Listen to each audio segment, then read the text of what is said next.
서울 이태원 클럽발 코로나19 감염이 이어지고 있습니다. 관련 누적 확진자가 210명을 넘었는데요. 보도국 연결합니다. 이동훈 기자.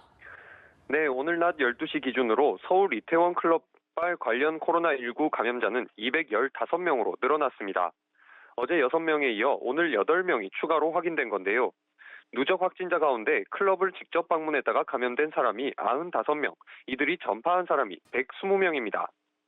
이태원 클럽발 2차, 3차, 4차 감염에 이어 첫 5차 감염 의심 사례까지 나왔습니다.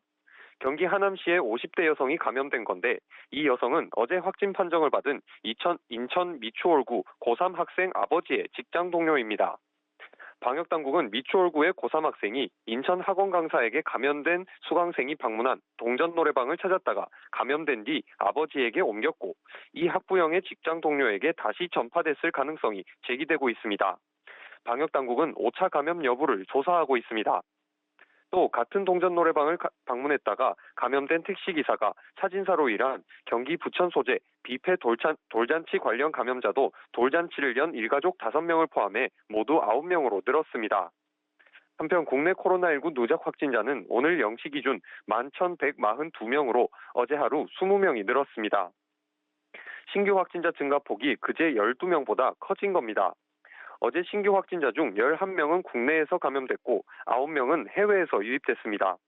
격리 해제된 확진자는 1,162명으로 늘었고 완치율은 91.2%로 높아졌습니다. 어제 사망자는 나오지 않아 누적 사망자는 264명을 유지했습니다. 검사 중인 의심 환자는 2,200여 명으로 2,000여 명 늘었습니다.